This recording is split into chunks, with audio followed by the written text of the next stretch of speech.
MSW Media. News with swearing. Daily beans, daily beans. Daily beans, daily beans. Hello and welcome to the Daily Beans for Monday, October 6, 2025. Today, a Trump-appointed judge has blocked the deployment of National Guard in Portland. A woman has been shot by a federal agent in Chicago. The administration is deporting a journalist here legally to El Salvador. A Texas megachurch pastor has pled guilty to sexually abusing a child. Portland police are fighting back against the invasion and are being investigated by Pam Bondi's Department of Justice. Department of Education employees had their out-of-office email replies changed without permission to blame Democrats for the Trump shutdown. Apple has taken the ICEBlock app out of its app store. Casey DeSantis' nonprofit is under criminal investigation. The Trump administration is preparing to offer money to teenage migrants to self-deport. FBI agent, one of them, has been fired for refusing to perp walk Jim Comey. Journalists for 3 Alaskan newspapers have quit after their stories about Charlie Kirk were taken down and changed. Israel is accused of detaining Greta Thunberg in inhumane conditions, and Sean Diddy Combs was sentenced to 50 months in prison. I'm your host, Allison Gill. Hey, everybody. Happy Monday. Happy Monday. Thanks to everybody who watched my show on Midas yesterday. I covered a lot of the weekend news on that show, and there's a link in the show notes for you, so you can watch that in full if you want. Patrons, you got it early and ad-free, so thank you for supporting independent media. Dana, as you may have noticed, is out, but she will be back tomorrow. And later in the show, I'm going to be speaking with my friend and the developer of the ICEBlock app, Joshua Aaron, because Apple has taken his app out of the App Store. I was the first to report that over on Blue Sky, so thank you again for supporting independent media.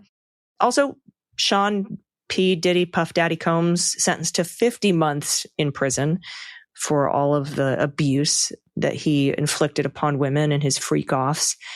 He should have gotten far more time, but the judge said that what the Department of Justice was asking for, which was 11 years, and was unreasonable. And what Diddy's lawyers were asking for 14 months and time served, so no jail time.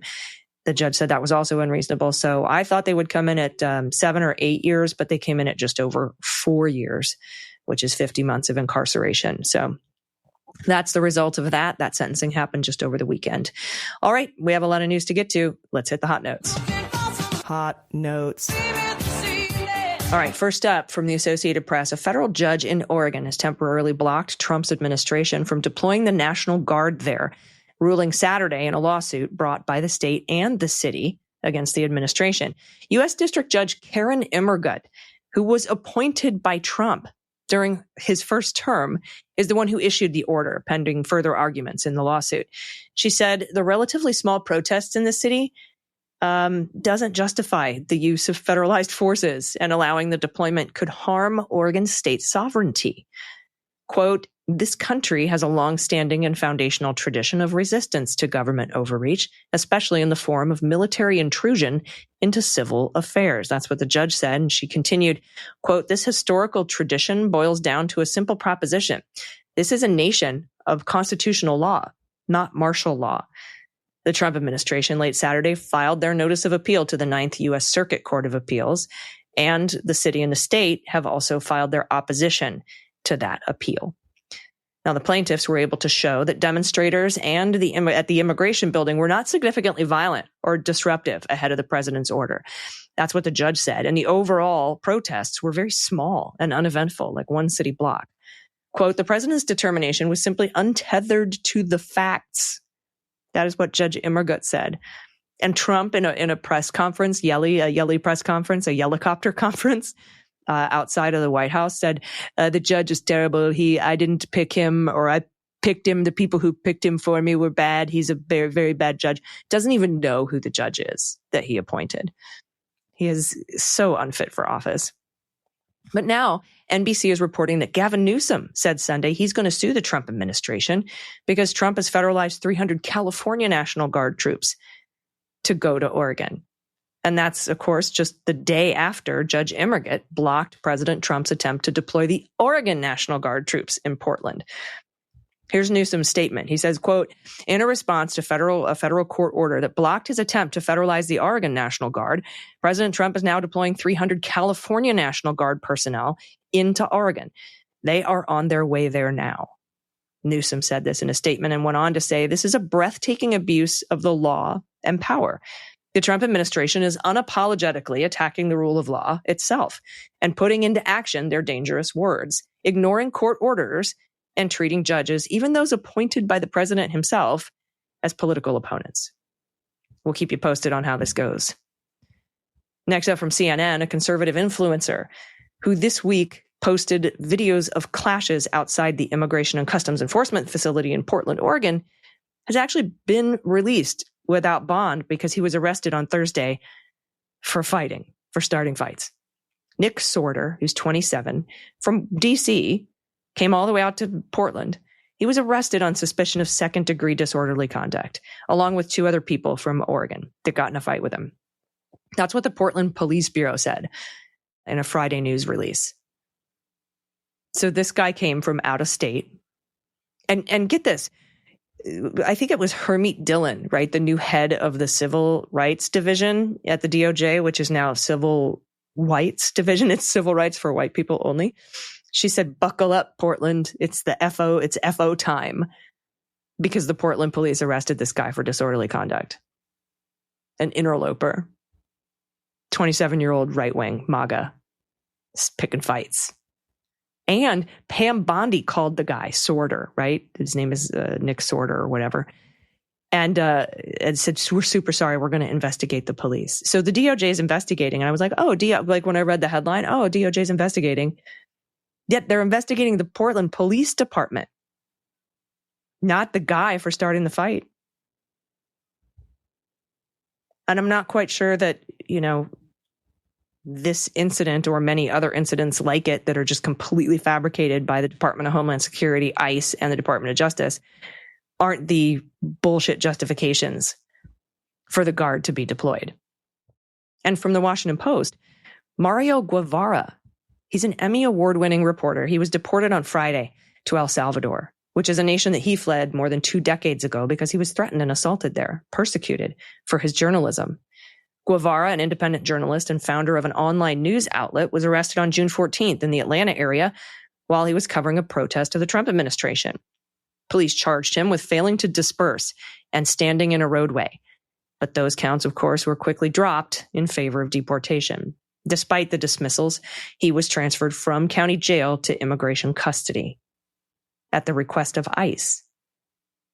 Guevara fled threats in El Salvador, tied to his work as a journalist. As I said, he entered the United States legally in 2004, legally, on a tourist visa.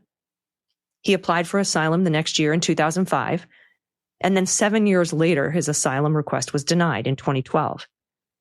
He was granted something called voluntary departure.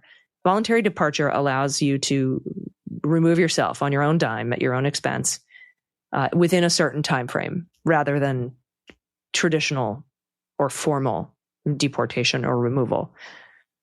Now, Guevara appealed that voluntary deportation, and that case was then administratively closed later that year.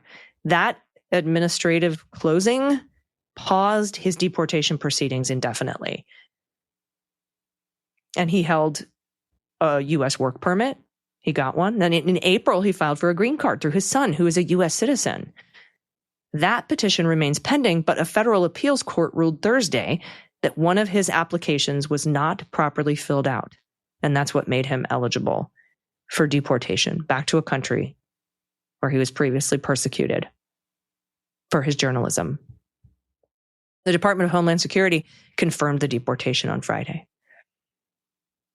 Now, next up from the Times, a federal agent shot and wounded a motorist in Chicago on Saturday morning. That's according to federal officials, touching off more protests in the city as tensions rose over the Trump administration's threat to send troops there.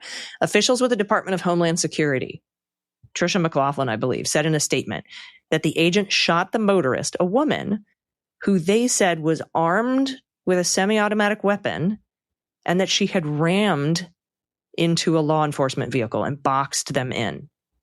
The Chicago Police Department said it responded Saturday morning to the area after receiving a report of a person shot. The New York Times could not verify DHS's details of the encounter.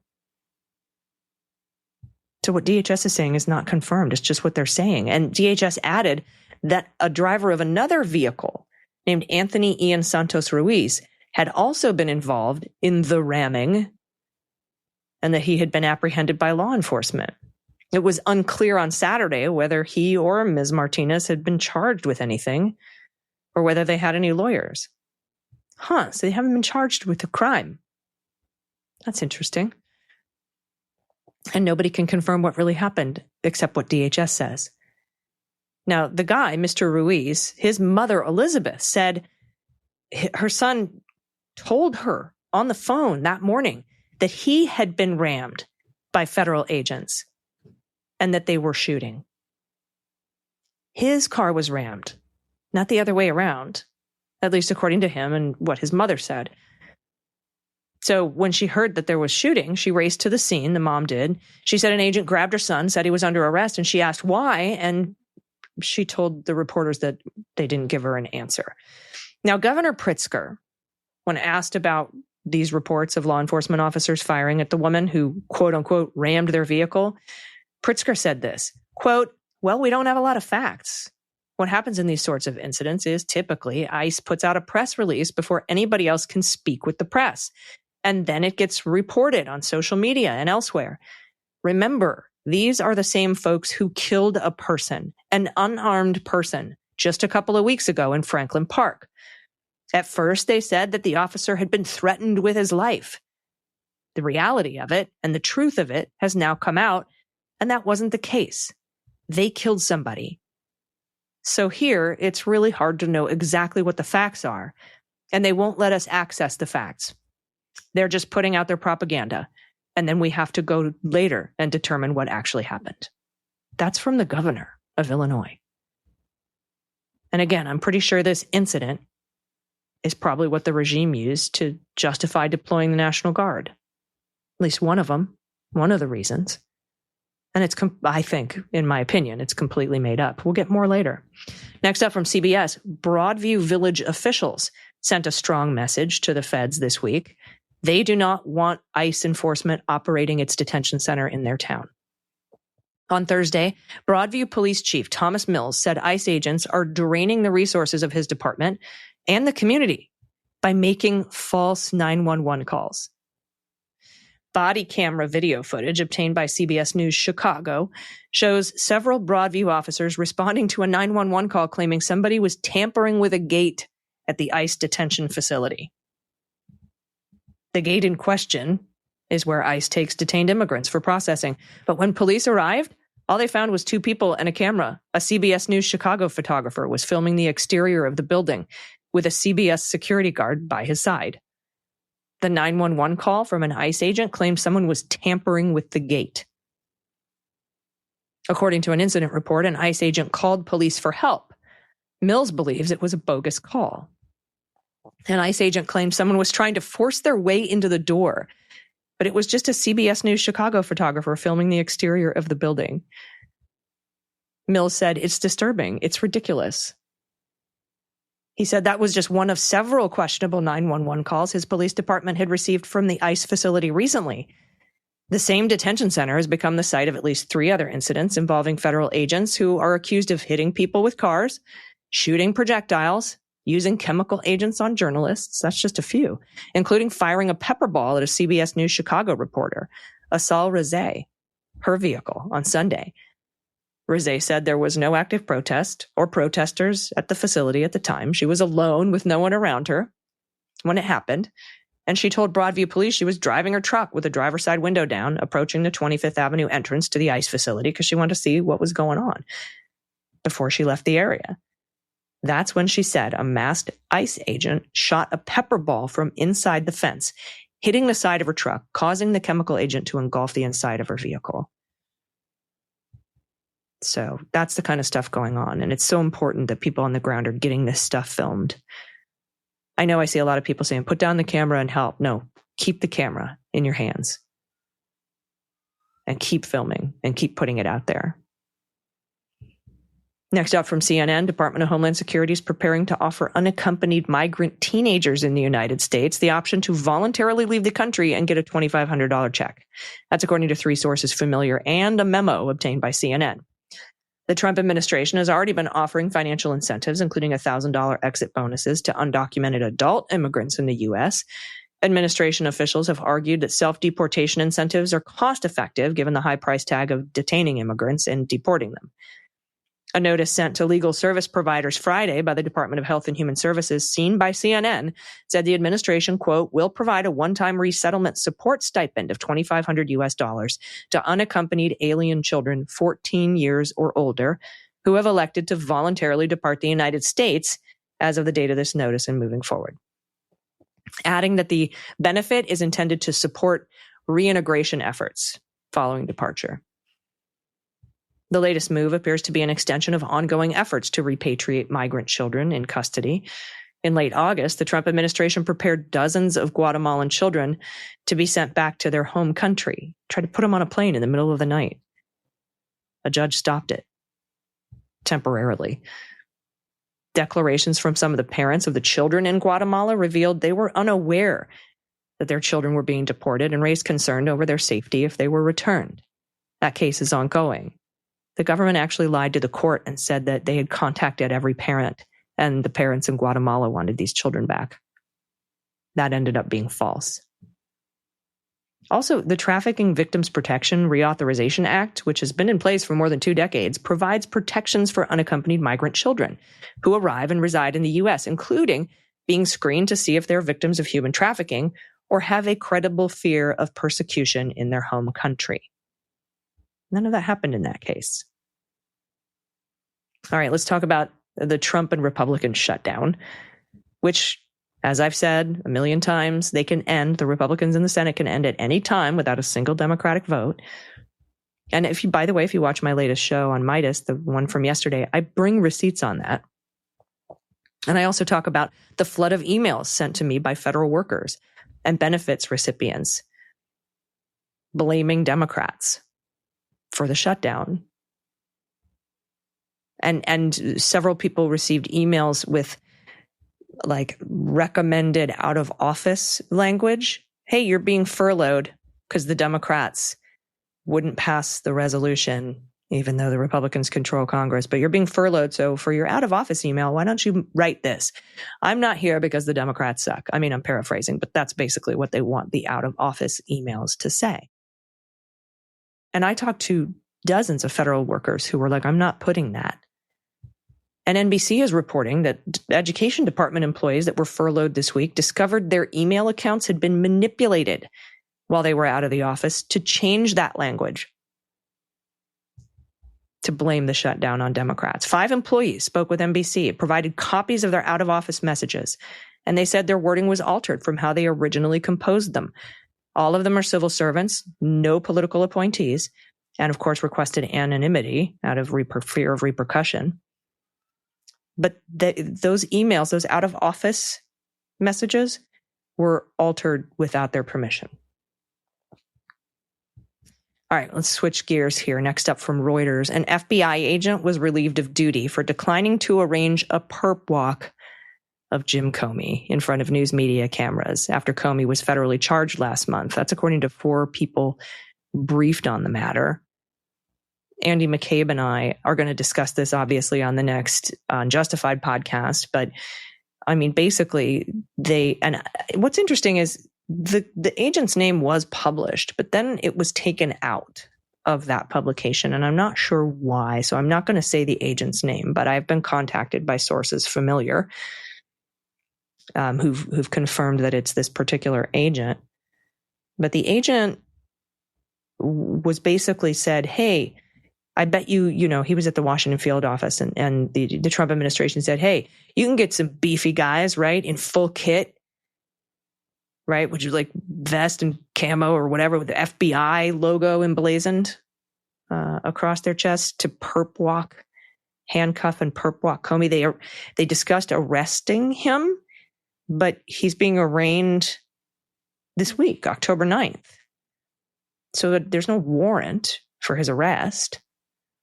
So I'm not even sure under what authority they were discussing arresting him and perp walking him. It's against DOJ policy.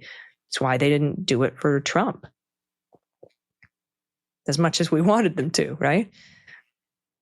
So that FBI agent was like, no, I'm not going to find a beefy guy in full kit to do a perp walk. And he was fired. That agent was fired. Next up from the New York Times, several journalists resigned this week from 3 newspapers in Alaska after the publication's corporate owner made significant edits to an article about Charlie Kirk, appearing to yield to pressure from a Republican state lawmaker who criticized the coverage. These 4 journalists work for the Homer News, the Peninsula Clarion, and the Juneau Empire. And they wrote in a joint resignation letter on Monday that they were never consulted about the edits made by the Alabama-based Carpenter Media Group. The article at the center of the revolt chronicled the September 17th vigil in Homer, Alaska for Charlie Kirk, who, as we know, is the TPUSA founder, a right-wing ally of Trump, and he was fatally shot on September 10th at Utah Valley University. That story that they wrote ran online September 23rd and in print on September 25th in the Homer News. Its description in the second paragraph of Mr. Kirk, whom the article called a Christian nationalist icon and defender of often racist and controversial views, struck a nerve with one of the vigil's co-organizers. In a letter to the corporate owners of the papers, Sarah Vance, a Republican state representative, assailed the coverage as hate-baiting at its worst and suggested that advertisers were planning to boycott the publications. Her criticism was not dissimilar to the political pressure other conservatives have exerted on media companies to punish those whose commentary about Mr. Kirk they deem objectionable, which is really just them telling everyone what Charlie Kirk said in his own words with his whole chest. Most notably, Jimmy Kimmel. So, soon after publication of the article, though, something peculiar happened. Ms. Thompson, who's 44, one of the journalists in an interview said Thursday, the story just disappeared. We were all flabbergasted. Several hours later, the story was reposted online with some significant changes to its structure and its description of Charlie Kirk. In the revised version, the second paragraph appeared about 12 paragraphs into the article, saying that Kirk's views, quote, have been tied by many to a rise in Christian nationalism across the U.S. And in describing Mr. Kirk's frequent visits to college campuses, the article said he had regularly defended his criticism of the Civil Rights Act and Martin Luther King Jr., as well as his opposition to gun control and affirmative action. All that is true.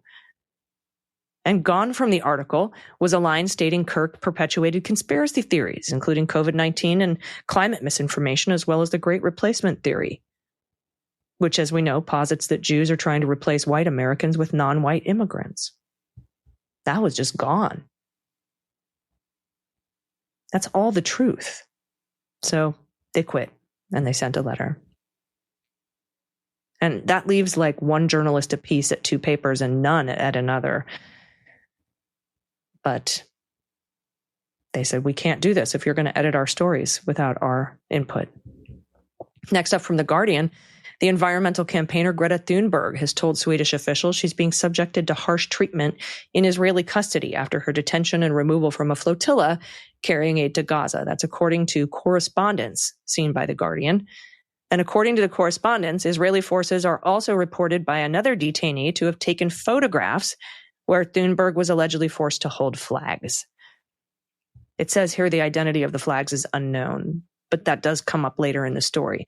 In an email sent by the Swedish Foreign Ministry to people close to Greta Thunberg and seen by The Guardian, an official who has visited the activist in prison said she claimed she was detained in a cell infested with bed bugs with too little food and too little water.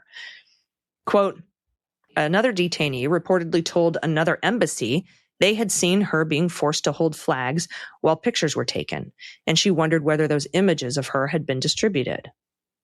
That's what the Swedish ministry's official added. The allegation was corroborated by at least 2 other members of the flotilla who had been detained by Israeli forces and released on Saturday. Quote, they dragged little Greta by her hair before our eyes, beat her, and forced her to kiss the Israeli flag. They did everything imaginable to her as a warning to others. That was a quote from the Turkish activist Ersin Selik, a participant in the Samud flotilla. That's what he told Anadolu News Agency. And subpoenas are flying in Florida. This is from Florida Politics. Subpoenas are being issued to Governor Ron DeSantis staffers over the Hope Florida spending scandal, as first reported by Florida Politics publisher Peter Skorsh. Former acting Attorney General John Gard and longtime staffer Kate Strickland are set to receive subpoenas, according to Skorsh, and that's what he reported Friday morning. James Holton, the former chairman of St. Petersburg-based Save Our Society from Drugs, one of the nonprofits that received millions from the Hope Florida Foundation, also was subpoenaed, and that's according to an associate of Holton. The subpoenas come as prosecutors in Tallahassee are convening a grand jury to meet during the week of October 13th. And that's according to the Miami Herald and the Tampa Bay Times. Now, Hope Florida has been the subject of increasing scrutiny. Leaders of the organization faced lawmakers' questions during the last legislative session. Leon County prosecutors confirmed in May there was an open criminal investigation into the Hope Florida Foundation, and that's according to media reports. A $10 million Medicaid settlement was quietly sent to Hope Florida Foundation. That's a charity led by First Lady Casey DeSantis, and it's meant to help Floridians get out of poverty. But the money was instead eventually funneled into the coffers of a political committee to fight last year's marijuana legalization effort. That committee was under the control of DeSantis' then chief of staff, James Uthmeyer, who has risen to the state's attorney general position. DeSantis, of course, was outspoken against the ballot initiative, Don't Do the Pot, which was ultimately defeated in last year's election. So we'll keep an eye on those subpoenas. And our last story is from NBC. Robert Morris, the Texas megachurch pastor who built Gateway Church into one of the largest congregations in the country, pled guilty Thursday in Osage County District Court to charges that he sexually abused a minor, a girl, in the 1980s. Morris, who's 64, entered the plea before Judge Cindy Pickerel, admitting to 5 felony counts of lewd and indecent acts with a child. Now, under a negotiated plea, he was given a 10-year sentence, but he will serve only 6 months in the county jail. He must also register as a sex offender and pay $250,000 in restitution. So I guess you only have to do 6 months in jail when you sexually assault children? Okay. All right. We need this. It's time for some good trouble. What are you guys doing? All right, your good trouble today, should you choose to accept it. House Speaker and Christian nationalist shitbox Mike Johnson has sent the House home. He's refusing to swear in Adelita Grijalva because he knows she's the final vote on the Epstein Files discharge petition. So it's time to flood his office with calls. His phone number, he's got 2 that I've found, 202-225-2000 or 202-225-2777.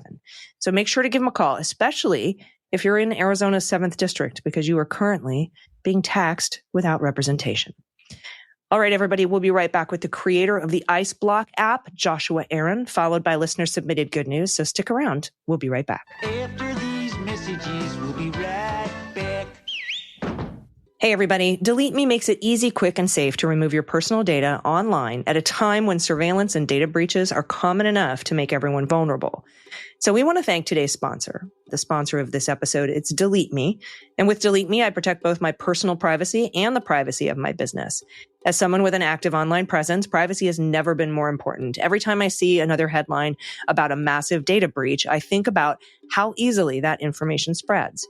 Hackers and data brokers scoop up details like names, phone numbers, and even social security digits, turning our data into a commodity for sale. That's where Delete Me comes in. They do all the hard work and heavy lifting of wiping your personal information from data broker websites. You simply sign up, tell them what you want them to remove, and their team of experts handles the rest. Delete Me also sends regular personalized privacy reports showing exactly where they found your data and what they removed. And they don't stop there. Delete Me continuously monitors for new exposures, keeping your information safe over time. For me, it's peace of mind, knowing someone is always watching out for my privacy. So take control of your data and keep your private life private by signing up for Delete Me. Now at a special discount for listeners, get 20% off your Delete Me plan when you go to joindeleteme.com/dailybeans and use promo code dailybeans at checkout. Again, the only way to get 20% off is to go to joindeleteme.com/dailybeans and enter code dailybeans at checkout. That's joindeleteme.com/dailybeans, code dailybeans. You'll be glad you did. Hey, everybody. Welcome back. Joining me is my good friend and the developer of the ICEBlock app, which has just been removed from the Apple App Store. Please welcome Joshua Aaron. Hey, Josh. Joshua, how are you doing? That's right. Great. It's Joshua, not Josh. Yes, but thank you for having me. As always, it's great to be with you. It's good to see you, my friend. And I know we've been communicating back and forth quite a bit over the past week or so when you reached out to me and told me that you had just received notification that Apple had removed ICEBlock, which is your app that you developed, from their app store. And I just wanted to ask you a couple questions about that and talk about it for a minute because, you know, you sent me over the reasons that they decided to do this and they seem pretty bogus. Yeah, I mean, it is totally bogus to use that word. So they basically what they said is this. They said law enforcement contacted them and told them that this app was specifically targeting law enforcement officers. And they cited guideline 1.1.1 in the developer user agreement or the user guidelines, if you will, that says no app can target a specific individual or a group. And this is meant for like hate speech, right? You don't want an app out there, calling, for anti-Semitism purposes or something like that, something horrible. ICEBlock didn't do any of that. I think all of your listeners and viewers know that ICEBlock didn't do any of that. This was Pam Bondi or whoever at the DOJ. I mean, Pam Bondi's the one who went on Fox News and CBS, I think, and admitted that she did it, called Tim Cook or somebody high up at Apple and said, we want this taken down. That's the reality. And Apple acquiesced and took it down. So you want to know like the crazy part though? So Apple's own Maps app does exactly what they're accusing me of and why they took the app. And by the way, every other app that calls out law enforcement in public. So any app that's on the App Store now, it's not just ICEBlock, any app that allows users to say, hey, here's where a public sighting of law enforcement is, whether it's ICE or the police or whoever, is gone. And then Google followed suit that same night. They unprompted by the DOJ, by the way. Google was like, oh, Apple did this. We'll jump on that bandwagon too and go straight into fascism.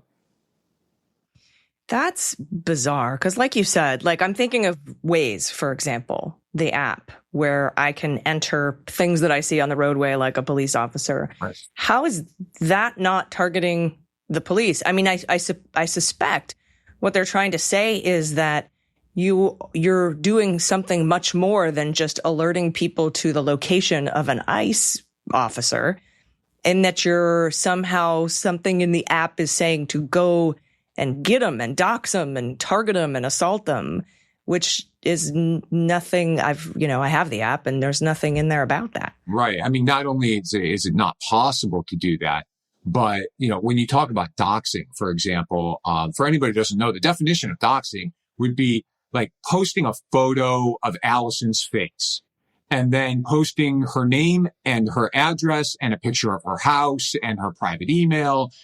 That's doxing somebody. ICEBlock didn't even have that capability. There's no photos or videos even in the app. In fact, there's just an optional notes field for when you're reporting a sighting. And to be honest with you, most people didn't even use the notes field. So it was just an address, which was stored as a latitude and longitude. That's all there was. And it showed up only on people's devices that were within a 5-mile radius of that sighting. So, how this could happen. I mean, look, the Dallas shooting happened at the ICE facility and they blamed me and the ICEBlock app for it. And, I think we both know that it doesn't take an app to know that a police officer is at a police station, just like it doesn't take an app to know that an ICE officer is in an ICE detention facility that is clearly marked as an ICE detention facility. So. Yeah, you and I texted about that because I saw the blame game starting to happen. And I'm like, I don't think I need to look on the ICEBlock app to know that that's an ICE field office.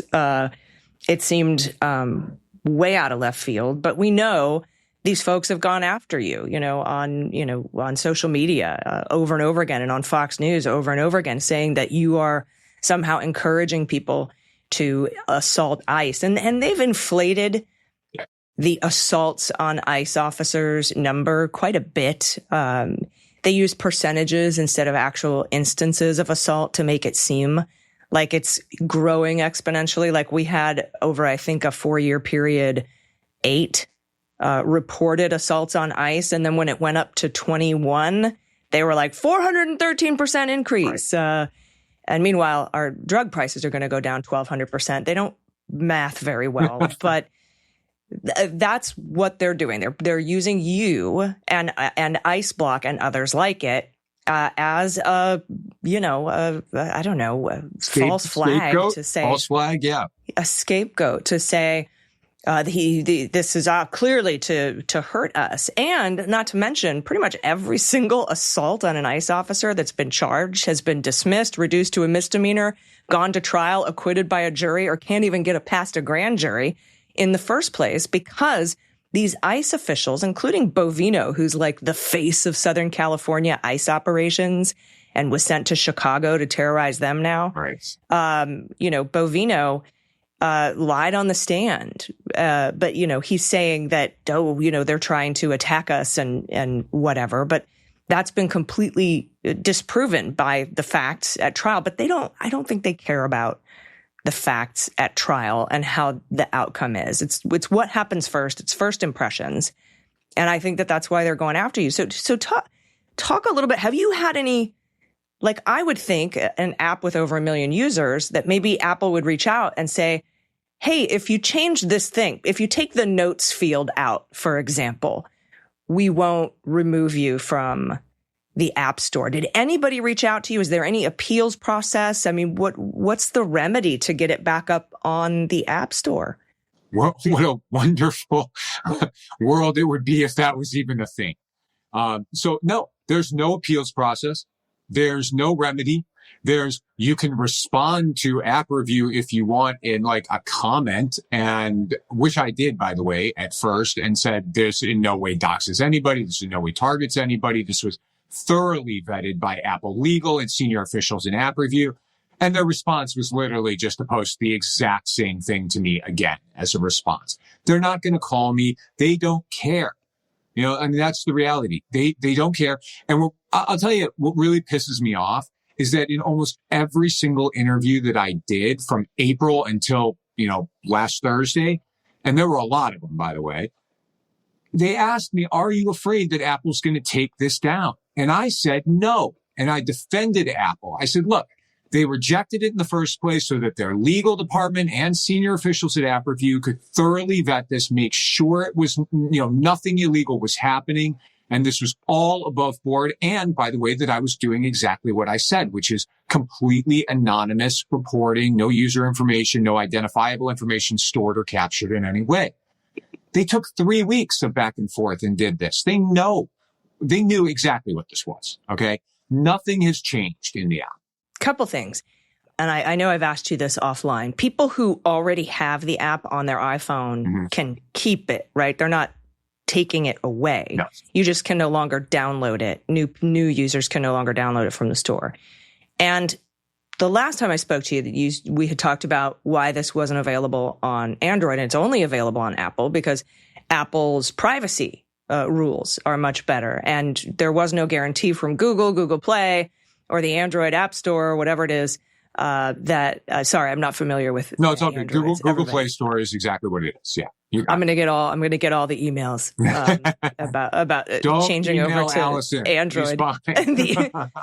We'll have the Android Apple wars another time, but that they wouldn't guarantee that the user information, people who downloaded the app, people who use the app, wouldn't be like subject to a subpoena from the Trump administration, right, or something like that. So currently, Apple was the only place you could get it, and now it's off of the App Store. But people who have already downloaded it can still continue to use it. Yeah. So basically, here's how it works: if it's on your device already, you're good. You can continue to use it exactly as is. Nothing will change. I can't do anything to fix a bug. I can't submit an update. I can't help out in any way, shape, or form. You can use what exists on your device, full stop, right? But if you delete it from your device, like try to reinstall it, you will never be able to get it back. If you erase your phone, if you, reset your phone where it has to download the apps again to your device, you're never going to get it again. Unless by some miracle Apple brings it back. But believe me, I'm not holding my breath. But very interesting. You're talking about me saying like, bringing it to Android might have user identifiable information, or bringing it to Android might cause blah, blah, blah, right? And everybody chastised me for this. But the DOJ contacted Apple and Apple acquiesced, right? But Google wasn't contacted at all. And they took it upon themselves to go, we'll follow suit and do the exact same thing. So now you kind of see where I was going with it the whole time, where I did not want anybody to have any issues. Yeah, it sort of justified that decision in the first place. Is it possible to file a lawsuit that's violating your First Amendment rights? I don't know, if the government is actually pressured Apple to do something that seems like a 1A violation. But it's an app, so I'm not sure how that, if that constitutes speech.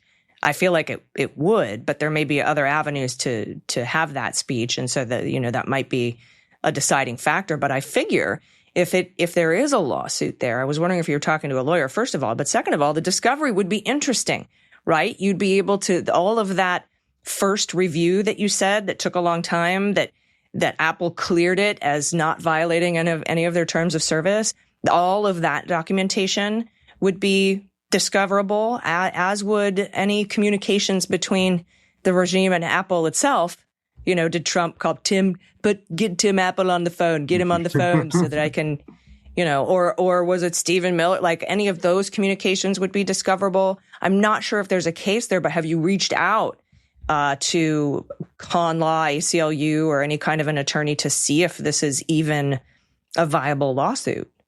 So I have an absolutely incredible legal team behind me. I mean, these people, both men and women, are some of the top ones in the country. I don't want to start mentioning names and having any problems with that, but rest assured, their minds are going a mile a minute, and we've already had very serious meetings about how to move forward. If there's a case, multiple cases from different angles. And, I'm going to let them kind of take the legal aspect of that. And because I'm not an attorney, I don't know for sure. And I don't want to speak out of turn, but we're not sitting idly by. Let's put it that way. All right, cool. And you'll let us know. I will let you know anything I can, of course. Excellent. Yeah. Cause Daily Beans, we first reported the app being taken off the App Store. We first reported, and I wanted to check up on this because we first reported the fact that your wife was targeted by Laura Loomer and Tom Homan, right, and was removed from her position at the Department of Justice. Yeah, Allison, remind me again, how are you not being paid like $50 million a year? You're breaking every story in this country. Well, I don't have a big corporate media conglomerate over my head helping me out. All right, all users, it's now $1 million to listen to the Daily Beans podcast. No, it's still free. You can kick in and support if you want, but it's still free. Because I think that this kind of stuff is super important, and I think that the public has a right to know all of these things that are going on. But I wanted to check in about how your wife is doing, because she worked for the Department of Justice over a decade. Yeah. And was targeted because of this. And so it's obvious to me that this is, dare I say, witch hunt? Yeah. Gosh, I've heard that term somewhere. Where did I hear that from? It's so funny. When an actual witch hunt occurs, it's, that's what he doesn't want to talk about, right? Or whatever. It doesn't matter. Yes, thank you for asking. She's doing incredibly well. She started back up her private consulting firm. It's called Tykes Consulting. And, she is one of the most brilliant forensic accountants in the game. So if you're in need of a forensic accountant, or somebody who is, by all means, tykesconsulting.com, and, send them the contact form. And I'm sure, she'll see it at some point. Cool. You might need one if you end up filing a lawsuit to get the ICEBlock app restored on the App Store. Luckily, I have in-house for that, right? Right. So you'll keep us posted on that, any legal action. Is there anything else that you want to make sure everybody knows before we get out of here? I think just that, know that I'm with you. I'm not giving up, just because this was taken down. It's not like, I'm like, oh, okay, I'll go on to something else. Who cares? I am going to continue to fight this. I am not going to give up. I'm with you. I think about you every single moment of the day and how I can possibly help. I will say this, and I know we're probably running a little longer on time, but I do want to kind of mention it, is a lot of people have sent in very, very good wishes via the contact form, and I thank you so much for that. And a lot of people have sent in suggestions. Why don't you make a website for this? Why don't you make a PWA so that people can put it on their phones and they don't need the App Store? And just so that everybody is aware, these are things that I have greatly considered. There are technological issues with that because of the vast amount of users involved. And I would hate to put something out there to the public that might be taken down 5 minutes later and erode the trust of the people who support this, or worse, put something up that crashes every 2 seconds. So when and if I can do something, I absolutely will. I promise you. Amazing. Well, we appreciate you stopping by. It's always good to see you, my friend. And I know you and I will be talking offline quite a bit, and everybody can follow you on social media, follow me on social media. I'll be telling everyone what you say. And also here on the Daily Beans. Which is scary, right? I mean, you tell everybody what I say. I'm going to get everybody and tell them. Anyway, I appreciate your time today. It's really good to see you, and we'll talk again soon. Joshua, Aaron, everybody stick around. We'll be right back with the good news. Hey, everybody. As many of you know, I am an overeducated childless cat lady. I have 4 cats, and they're abundantly spoiled, and I'm not even sorry about it. If they're not lounging in the sun or sitting in a box, they're demanding attention and demanding food. And when it comes to food, only Smalls has passed their taste test. They've got strong opinions about dinner, and trust me, they make those opinions very clear. So give your cat an early holiday gift by checking out our sponsor, Smalls. Smalls cat food is protein-packed, its recipes made from preservative-free ingredients, and it's delivered straight to your door. And for a limited time, you can get 60% off your first order plus free shipping when you head to smalls.com/dailybeans. So starting with Smalls was simple. I filled out a few details about my cat's ages and habits and preferences, and they sent a personalized sampler box tailored to their needs. I love that I don't have to pick between random bags at the pet store anymore or wonder what's actually in the food. Everything from Smalls looks and smells like real food. It's amazing. And the first time I served it, my cats practically knocked their bowls out of my hands. And since switching, their coats are softer, their breath is better, which is nice in the morning when they're trying to wake me up, and they're noticeably more active and playful because their energy levels have improved, which means more zoomies. Yay. So Smalls uses real high-quality ingredients and gently cooked recipes that support digestion and gut health. It's real nutrition for real cats, made without fillers or junk. For me, Smalls turned mealtime into something I can actually feel good about, and my cats clearly agree. So what are you waiting for? Give your cat the food they deserve. And for a limited time, because you listen to the Daily Beans, you get 60% off your first order, plus free shipping when you head to smalls.com/dailybeans. One last time, that's 60% off your first order, plus free shipping when you head to smalls.com/dailybeans. You'll be glad you did. Everybody, welcome back. It's time for the good news. Who likes good news, everyone? Then good news, everyone.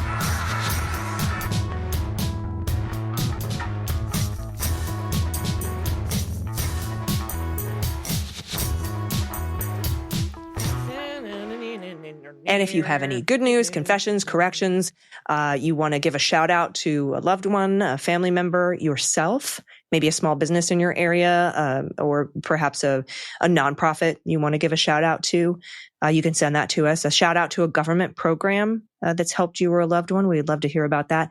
Any little bit of good news, big or small, that's happened yesterday or 20 years ago. We would love to have your listeners submitted good news. And all you have to do to get your good news read on the air is pay your pod pet tariff, which technically means attach a photo of your pet, but really you can attach a photo of anything. If you don't have a pet, you can send an adoptable pet in your area. If you don't have that, you can just grab a random animal photo off the internet. That works too. We also love to see family pictures if you have them, baby photos, bird watching pictures, which can be an actual bird, or you and your family and friends flipping the bird to Trump or Musk or their properties. Or, some other Republican maybe in your district that you don't like. We love to see that. Photos of your happy place or what you're making or creating. Are you knitting, painting, crocheting, anything like that. Anything you're working on. We would love to know how you're passing the time and trying to keep your mind off of the flood zone of shit that's happening. Send it to us and send us your happy place pictures. You can do it at dailybeanspod.com and click on contact. First up, from Lewis, pronouns he and him, I'd like to shout out my wife and partner, Linda. When we met 12 years ago, we quickly fell in love. We had a lot of things happen in that time. The estrangement of my daughter happened. My daughter and I have been able to make amends. Linda was the first one to offer help to my daughter and her partner and help them move from Texas to Washington and get them out of their lease. Linda's dad was diagnosed almost 2 years ago. We moved him into our home last Christmas. Despite not wanting to be in this situation, she is his primary caregiver and is doing a great job with him. We get to have some caregivers come in to help us out in our home. So shout out to the VA and a niece who helps us on the weekends when we want or need to get away. For you, I submit a bird watching photo for my pod pet tariff of me giving a double-barreled bird to Trump and Reagan at the Clark County Republicans office in Moses Lake, Washington. We were at the fairgrounds this weekend for the 90s Flannel Fest, a 90s grunge and alternative rock festival. This is our second time here. We really enjoyed it. Thanks, AG and DG, for the laughs, swearing, and the insanity that is the news. Awesome. Thank you so much. This is great. I don't understand why they would put Trump next to Reagan. They couldn't be more opposite, but anyway, thank you for the bird watching photo. Next up from Anonymous, pronouns she and her. Hello, dear Beans podcasters. I've been so entertained by the great creative protests of the people of Portland. I think they all get an A+ in art. They went out for all the high school plays and speech teams probably as well. Also, California gave us the glorious Hispanic dances and tuba protests. Really, they have elevated the protests to an art form. So now the rest of the blue states have a really high bar. Perhaps we can take an inspiration from Tim Snyder's brother-in-law, Dan Shores. He writes operas. Since the Beans followers are fans of Sandwich Guy, I think you might enjoy his YouTube offering called Someone Threw a Sandwich. Dan Shores, Someone Threw a Sandwich. We'll have the link in the show notes. For my pod pet tax, I submit photos of my cat, Pearl, as she attempts to assist me in preparing for the visibility brigade. Look at that. Look at those signs. I love the visibility brigade. That's like an overpass thing, right? That's so great. Hi, kitty. So very adorable. All right. Next up from Doug P, pronouns he and him. Hey, hi, hello. I'm on Maui for the first time since 2019. As a former resident, this trip is way overdue and so good for my soul. The best thing, my new dog buddy, Ziggy, the Labradoodle. We spent hours each day in the pool with him chasing his ball. It's all either of us wants to do. Here's a pic of him and a pic of me flipping off Trump Tower on a recent trip to Chicago. It's probably the reason Velveeta Voldemort sent the troops in. Yes, I'm sure that's it. Look at this cute pupper. I absolutely love Maui. I hope you have a wonderful time and a wonderful vacation. And I hope we see more pictures. All right, next up from Dana S. While listening to your show, I finally finished my 1,000-piece puzzle. Yay for me, and thanks for keeping me entertained. And here's a picture of my darling dog, too. Hi, doggo.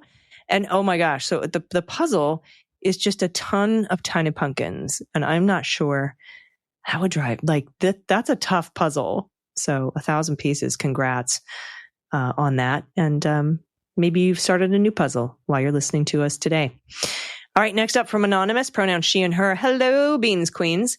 I'm writing to you from the ravaged war zone of Portland, Oregon. I feel the need to write in to let everyone know how beautiful our city is.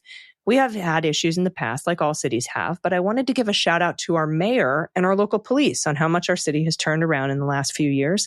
We did have some issues in front of an ICE facility back in June or July, but since then, things have died down and a very small amount of peaceful protests continue until Kankles decided to open up his fucking mouth on Saturday morning. My husband and I have to continue to shake our heads watching clips from our city of something that happened over 5 years ago or isn't even our city at all. To my surprise, the organizers of Portland Yearly Naked Bike Ride, yes, that is correct, have decided to plan a new ride here in a few weeks, another one, and if and when the troops get deployed. They usually only do one a year, but rumor has it they're trying to schedule another one. Nothing says welcome to Portland like seeing the naked bike riders. Hashtag keep Portland weird. I've included my pet tariff on my cat Ginger. She's very helpful when I can sit and do puzzles. Yeah, I'm sure cats are notoriously helpful with puzzles. You make my daily survival trek throughout our bombed out, beautiful city streets almost enjoyable. Oh my God, that's so funny. Thank you so much for that. Really, really appreciate that good news. Let's see if we have any. Oh, look at the sweet Ginger baby kitty. Looks kind of chunky. I want to pet. Thank you so much for that submission. Thanks to everyone for your good news submissions. If you have good news to send in to us, you can send it to dailybeanspod.com and click on contact. I will be back in your ears tomorrow with Dana. Dana will be back. She's traveling, so she will be back on the morrow. So until then, please, everybody, take care of yourselves, take care of each other, take care of the planet, take care of your mental health, and take care of your family. I've been AG, and them's the beans. The Daily Beans is written and executive produced by Allison Gill with additional research and reporting by Dana Goldberg. Sound design and editing is by Desiree McFarlane, with art and web design by Joelle Reeder with Moxie Design Studios. Music for The Daily Beans is written and performed by They Might Be Giants, and the show is a proud member of the MSW Media Network, a collection of creator-owned podcasts dedicated to news, politics, and justice. For more information, please visit mswmedia.com. MSW Media.